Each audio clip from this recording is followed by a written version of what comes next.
Seja bem-vindo ao mundo fascinante de Tosca Apresenta. Eu sou seu anfitrião e também o escritor Rodrigo Espírito Santo.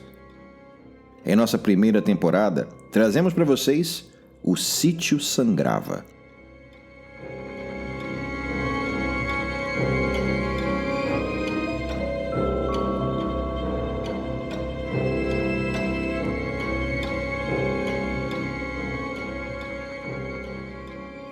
Capítulo 16.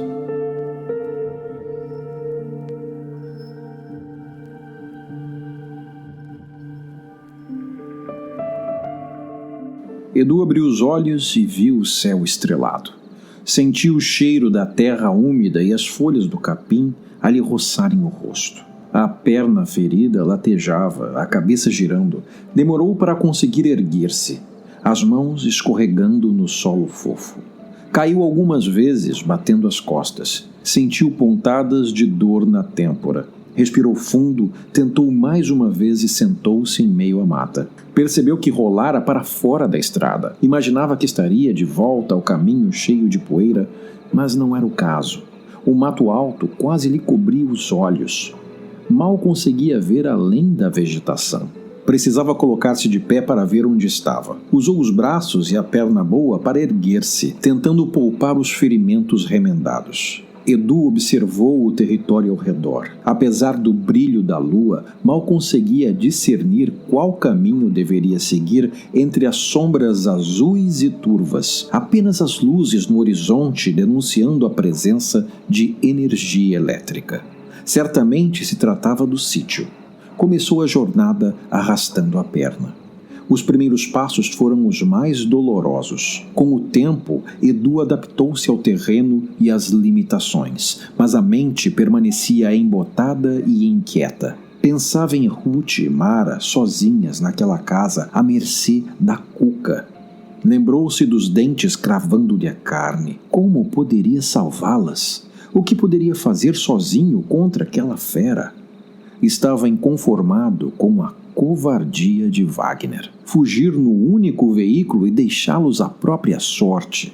Por outro lado, como ignorar que estava tentando salvá-lo? Equivocada e imprópria. Era apenas mais uma prova de amor de alguém que sentia de forma incondicional. Era impossível deixar de reconhecer isso. Esta era a parte que mais incomodava na relação. A dedicação total e irrestrita de Wagner nutria nele uma constrangedora ingratidão. Culpava-se a cada presente, viagem, gesto romântico. Aquilo só reafirmava a necessidade de afastar-se e buscar uma vida nos próprios termos. Precisava provar a si mesmo que podia ser feliz e independente, capaz de construir uma realidade onde não era apenas receptor de benefícios, tornando a relação desigual. Desejava viver uma realidade onde fosse o protagonista da própria história, para o bem e o mal. Para alguém que sobreviveu a tanta coisa, ansiar por livrar-se do conforto proporcionado por Wagner soava insensato.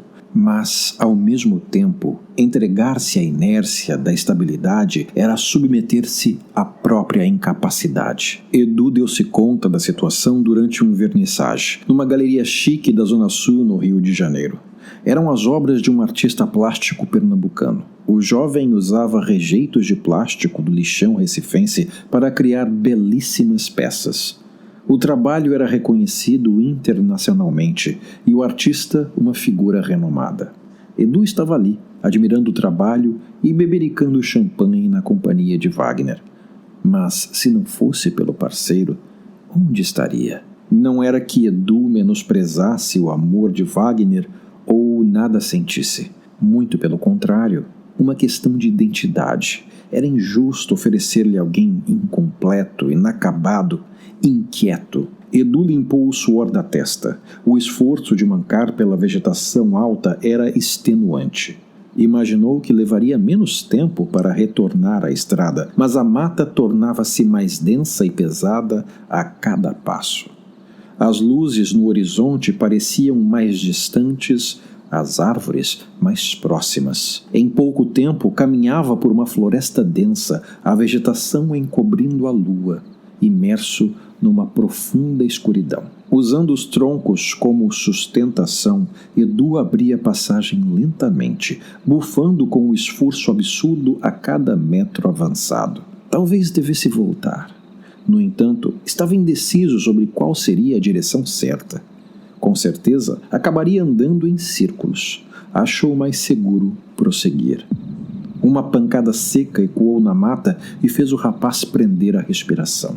A pulsação acelerada latejando nas têmporas enquanto tentava identificar a origem daquele som. Ouviu outra batida, mais uma. Edu tentou mover-se com maior lentidão, evitando fazer qualquer barulho, o misterioso som cada vez mais próximo. Um tambor. No meio da mata, um improvável tambor cadenciado. Edu decidiu segui-lo. Notou uma claridade oscilando em meio às árvores, sombras dançando sobre o solo coberto de folhas caídas e raízes, ao ritmo compassado. O receio cedeu espaço a um impulso, uma vontade de seguir adiante. O corpo, esbaforido, foi na direção da chama, cujo calor viajava no vento entre a vegetação. A batida ditava o ritmo com que arrastava a perna machucada, a cadência rápida, quase uma dança. Queria parar e recuperar o fôlego. Era loucura continuar daquela maneira, repuxando as feridas. Só que o corpo continuava, sugado pelos sons tribais volumosos e complexos. O som seguia um padrão intenso e envolvente. Cadu lutava por oxigênio impotente dentro de si mesmo. A luz revelou-se uma fogueira. Um vulto sentado de frente para a chama batia um grande tambor. Subitamente ergueu as mãos, interrompendo a batucada. As pernas de Edu congelaram no tempo e no espaço. Perdendo o equilíbrio, tombou para frente feito uma aroeira de raízes podres, o peito batendo no chão, levantando folhas secas. Edu tossiu, recuperando o fôlego. "Sê bem-vindo, filho meu." A voz vinda das chamas. Edu só foi capaz de rolar de barriga para cima, as costas estateladas na terra. Encarou a figura que o observava, lutando para recuperar o fôlego. Uma mulher de vestido longo e cabelos amarrados com um lenço. De costas para a fogueira, tinha a fisionomia encoberta por sombras. Era mais velha, pesada. Quem? Edu balbuciou. "Sou quem vai salvar teu couro, crioulo fujão." A mulher parecia sorrir nas sombras. Mesmo na condição de privilegiado, o preconceito racial estava longe de ser uma experiência incomum para Edu. Especialmente quando Wagner estava longe ou diante de policiais e autoridades do serviço público. Sempre era selecionado para revistas aleatórias, seguido dentro das lojas de grife, mas havia muitos anos desde a última vez que alguém o chamara daquele jeito. Edu reuniu as forças e levantou-se devagar. Fazia questão de enfrentar a racista em pé de igualdade. A mão pesada da mulher cortou o ar espalmada e acertou-lhe o rosto em cheio com força suficiente para jogá-lo de volta ao chão. O tapa fez o mundo girar algumas vezes, mas Edu não teve tempo para recobrar-se. Os dedos gordos da mulher agarraram-no pela camisa e o puxaram mata adentro. Tentou desvencilhar-se, mas o braço era uma tora maciça, arrastando-o como um cobertor velho. Edu gritou, pediu socorro, sem sucesso. No desespero, cravou as unhas no antebraço da captora, rasgando a pele e abrindo veios de sangue. A mulher reagiu com um grito, mais de indignação do que de dor. Subitamente, Edu decolou.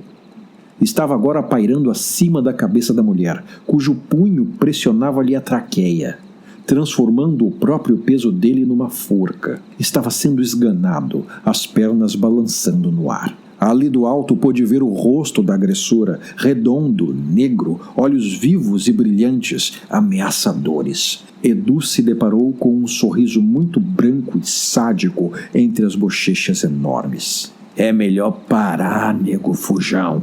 Vai ser pior pra tu", ameaçou a mulher. Em seguida, bateu-lhe as costas contra o chão, como quem lava um trapo na beira do rio.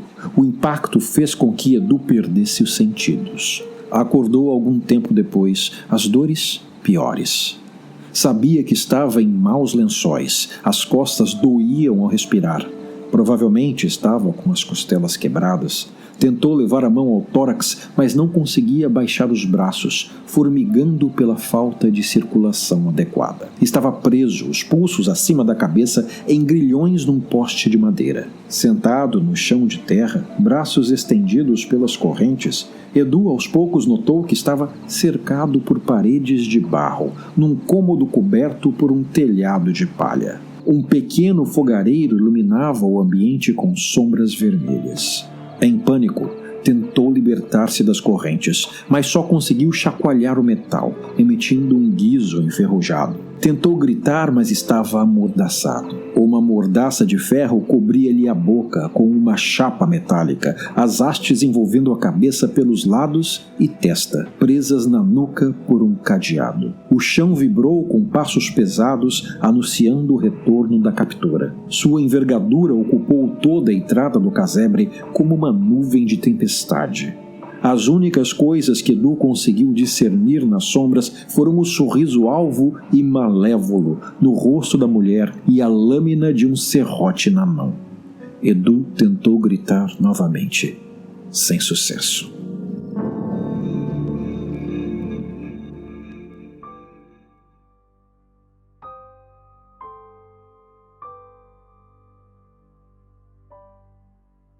E assim chegamos ao fim de mais um episódio de Tosca Apresenta O Sítio Sangrava.